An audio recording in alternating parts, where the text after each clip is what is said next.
Bom dia, paz do Senhor a todos, que todos estejam na graça de Deus. Vamos consagrar essa leitura bíblica de hoje e as de todas que nós já lemos a Deus, para que Deus possa nos dar sabedoria e discernimento para entender a palavra, amém? Hoje nós vamos entrar na leitura no capítulo 10, que fala sobre os altares dos ídolos de Israel, que serão derrubados. Versículo 1. Israel é uma vide inútil que produz fruto para si mesmo. Conforme a abundância do seu fruto, multiplicou também os altares. Conforme a bondade da sua terra, aumentaram as imagens dos ídolos. 2. O coração deles está dividido, por isso serão achados culpados. Ele quebrará os seus altares e destruirá as suas imagens. 3. Certamente dirá agora: não temos rei, porque não tememos ao Senhor. O que faria o rei por nós? 4. Falaram palavras, jurando falsamente ao fazer uma aliança, portanto, o juízo florescerá como abismo, ou como absinto, nos sulcos dos campos. 5. Os habitantes da Samaria serão atemorizados por causa do bezerro de Bezê-Aven, porquanto seu povo se lamentará por causa dele, e também os seus sacerdotes que nele se regozijavam por causa da sua glória, porque ela apartou-se dele. 6. E será ele levado para a Síria como um presente ao rei Jarebe. Efraim estará confuso e Israel será envergonhada por causa do seu próprio conselho. 7. O rei de Samaria será cortado como as espumas de sobre a superfície das águas. 8. Os lugares altos de Avém, o pecado de Israel, serão destruídos. Crescerá sobre os seus altares espinheiros e cardos. E dirão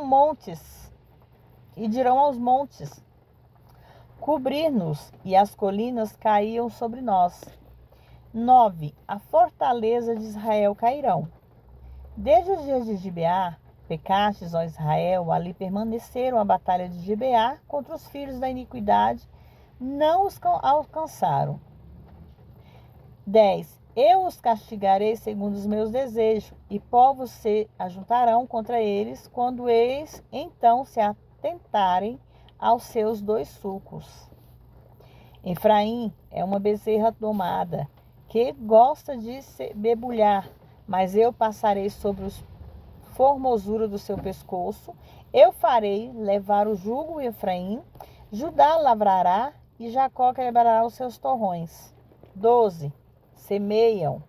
Semeai para vós em justiça, cegai em misericórdia, arai para vós campos e lavoura, porque o tempo de buscar ao Senhor até que venha e vos ensine a justiça.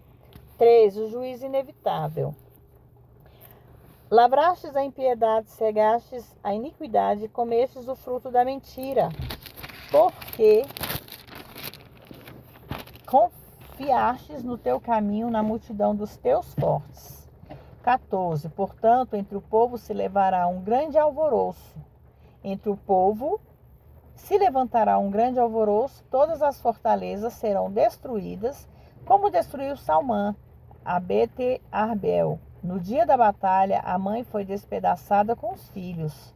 Assim fará a vós, Bedel, por causa da vossa grande maldade. Na madrugada será o rei de Israel totalmente destruído. Voltando ao capítulo 10, no capítulo 10 do versículo 1, que fala sobre Israel uma vida inútil. Significa que tinha abundância de folhas, mas não tinha fruto.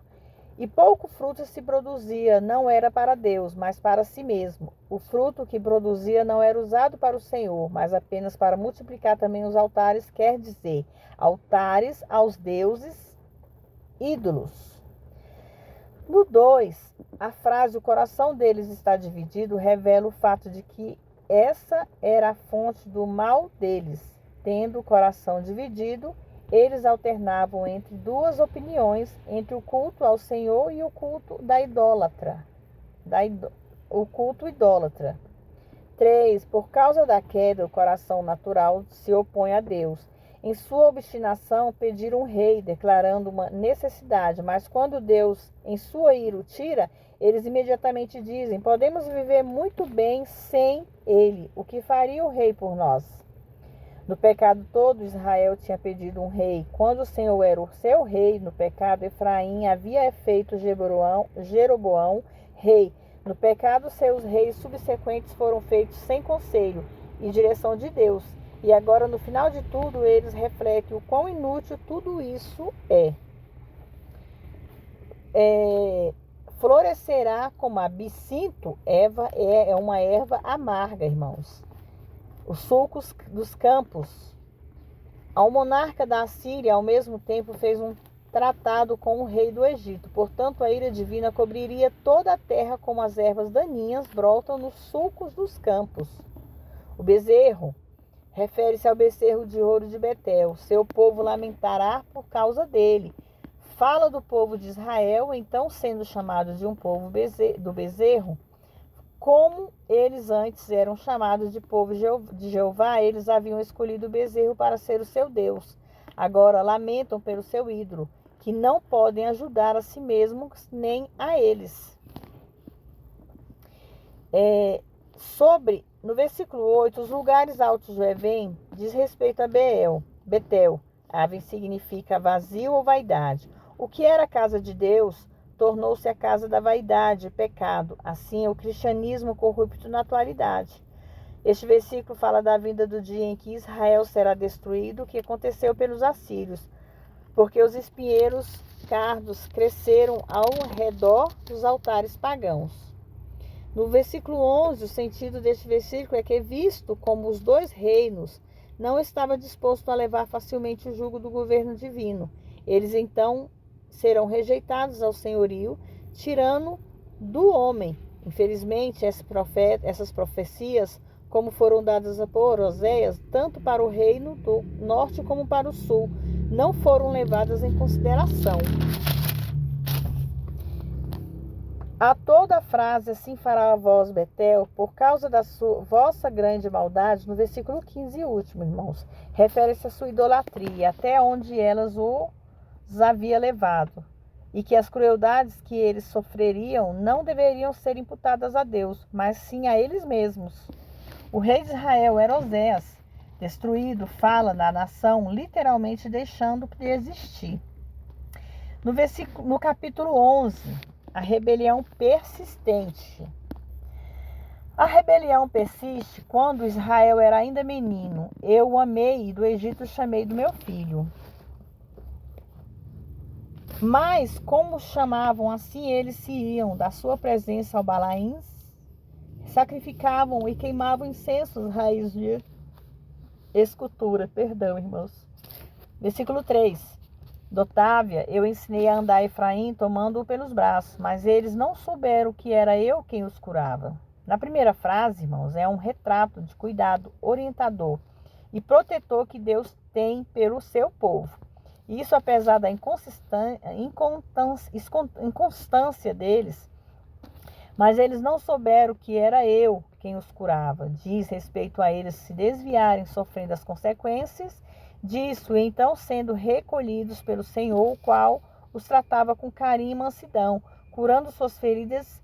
A direção equivocada, no entanto, eles não compreenderam, nem apreciaram o misericordioso, irmãos, tratamento, o propósito de Deus para com eles.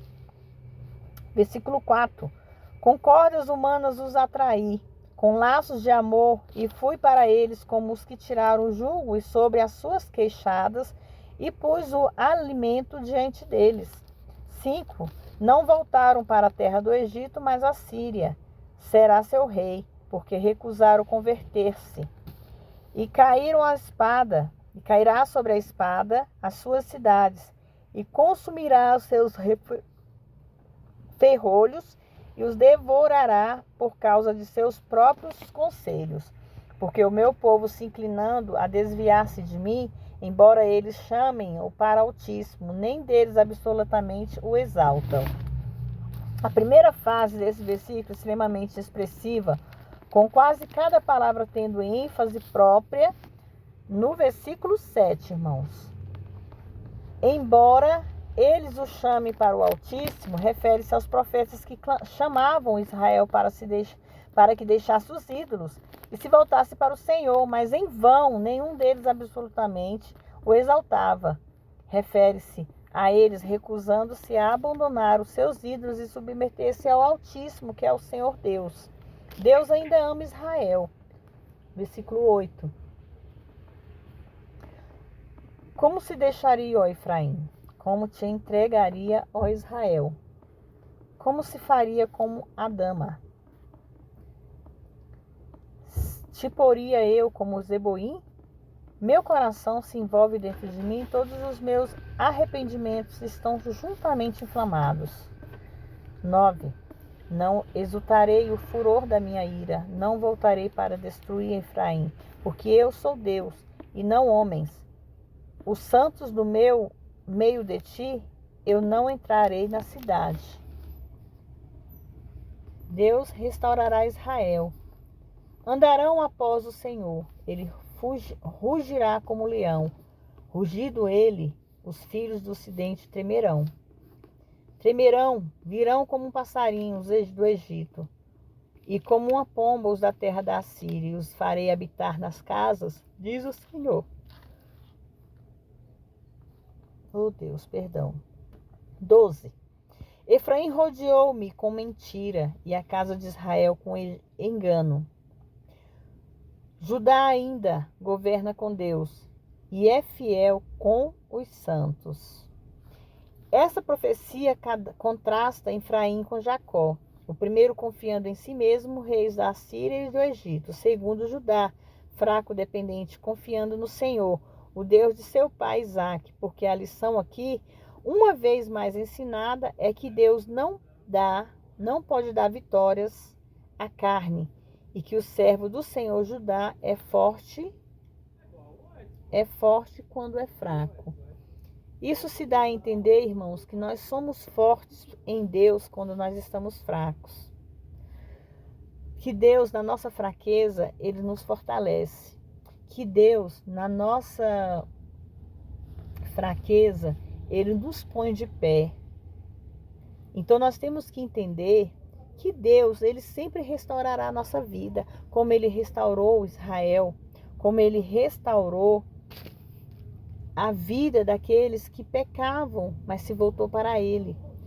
Então, aqui nós vemos a entender que o que Deus quer de nós é a nossa fidelidade, para que nós possamos ser restaurados todos os dias. Amém? Irmãos, que vocês fiquem todos na paz do Senhor, que Deus abençoe a vida de vocês, que através dessas leituras bíblicas, Deus possa fortalecer, dar discernimento e sabedoria a cada um de vocês.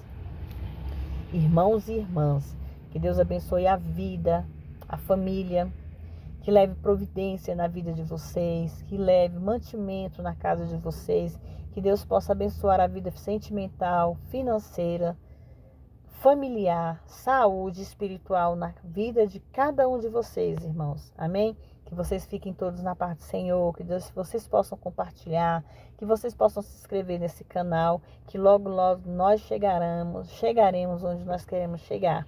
Que esse canal é para toda honra e glória de Deus, não para mim.